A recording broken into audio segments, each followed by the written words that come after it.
سفارتی محاذ پر بھارت کو بڑا دھچکا، سنتاس معاہدے کو یکطرفہ طور پر معطل نہیں کیا جا سکتا۔ ورلڈ بینک کا سنتاس معاہدے پر واضح موقف سامنے آ گیا۔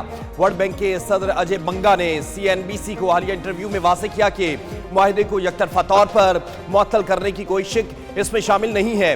سنتاس معاہدے کو دونوں فریقین کی مرضی سے ختم یا اس میں کوئی ترمیم کی جا سکتی ہے۔ سنتاس معاہدے میں عالمی بینک کا کردار بنیادی طور پر سہولت کار کا ہے۔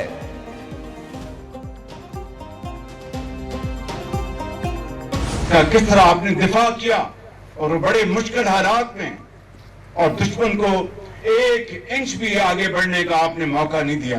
جس طریقے سے آپ نے یہ جنگ لڑی ہے وہ میں سمجھتا ہوں کہ ایکسپرٹس آئندہ کئی سالوں تک اس کے اوپر بڑے بڑے آرٹیکلز اور بڑی بڑی کتابیں لکھیں گے۔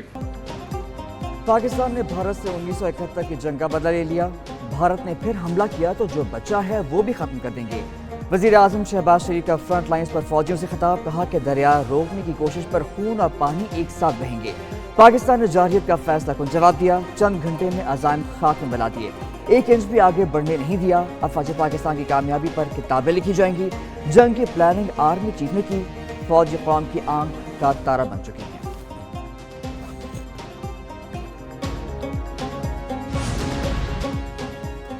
وزیر اعظم اور سیکریٹری جنرل اقوام متحدہ کا ٹیلی فونک رابطہ۔ شہباز شریف نے انتونیو گوتریس سے کہا، پاکستان نے خطے میں امن کے وسیع تر مفاد میں جنگ بندی پر اتفاق کیا، بھارت کی جارحیت اور مسلسل اشتعال انگیز بیانات کا نوٹس لیا جائے۔ وزیر اعظم اور UAE کے صدر کے درمیان بھی رابطہ۔ شہباز شریف نے کہا، پاکستان اپنی خود مختاری اور سالمیت کا ہر قیمت پر دفاع کرے گا، پاکستان سنتاس معاہدے کو کبھی چیلنج نہیں ہونے دے گا۔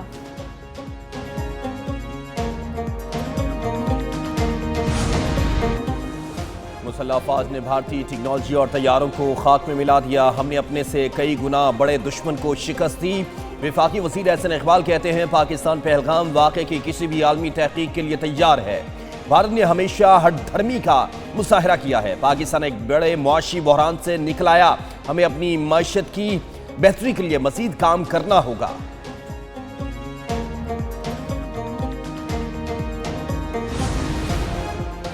پاک فوج نے جرأت و بہادری سے دشمن کو جواب دیا۔ وفاقی وزیر امیر مقام کا راولاکوٹ میں میڈیا سے گفتگو، کہا کہ پاکستان کشمیریوں کی مکمل سیاسی، اخلاقی اور سفارتی حمایت جاری رکھے گا۔ ہم جموں کشمیر کے مسئلے کا پرامن حل چاہتے ہیں۔ بھارت ظلم و بربریت سے کشمیریوں کے حوصلے نہیں توڑ سکتا۔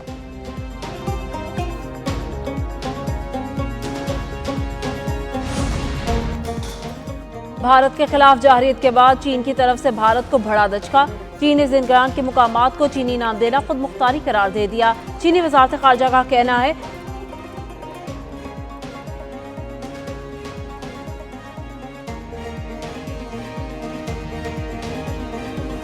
زنگنان تاریخی، جغرافیائی اور انتظامی اعتبار سے چین کا حصہ ہے۔ وہاں پر ثقافتی اعتبار سے سرگرمیاں جو ہیں چین کی جانب سے شروع کی گئی ہیں۔ یاد رہے کہ یہ بھارت کا حصہ ہے اور اس کو اب جو ہے باقاعدہ طور پر مارکا بنیادن مرسوس نے امن کے لیے مسئلہ کشمیر کو ناگزیر ثابت کر دیا۔ پاک فوج کے سابق chief of general staff lieutenant general retired Muhammad Saeed نے RTO کو اہم انٹرویو میں اصل حقائق سے پردہ اٹھا دیا۔ دونوں جانب کی سیاسی قیادت نے عالمی دباؤ میں سیز فائر کو قبول کیا۔ یہ آسان فیصلہ نہیں تھا۔ بھارت نے پہلگام واقعہ کا ابھی تک کوئی ثبوت پاکستان کو فراہم نہیں کیا۔ اگر تفتیش جاری ہے تو بین الاقوامی قانون کہاں اجازت دیتا ہے کہ بغیر نتیجہ حملے کیے جائیں؟ جب تک کشمیر کا مسئلہ حل نہیں ہوتا، سیز فائر ناپائیدار رہے گا۔ S-400 سسٹم کے سامنے مودی کی تصویر شکست کا اعتراف۔ پاکستان نے بھارتی دفاعی نظام کو مؤثر طریقے سے تباہ کیا، ٹھوس شواہد بھی عالمی برادری کے سامنے رکھ دیے۔ انڈین صحافی نے پرانی تصاویر شیئر کر کے بھارت کی عسکری ناکامی پر پردہ ڈالنے کی کوشش کی۔ شیو اروڑ نے نقصان چھپانے کے لیے 2019 کی ایک تصویر دوبارہ پوسٹ کی۔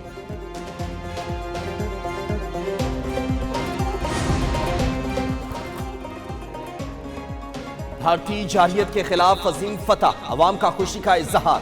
پشاور کے 120 سالہ فیض محمد خان بابا کا پاک فوج کو زبردست خراج تحسین۔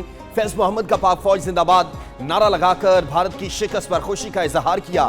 کہا، پاک فوج نے ہر جنگ میں بہادری کا مظاہرہ کیا، حالیہ جنگ میں بھی پاکستان نے دشمن کو شکست دی۔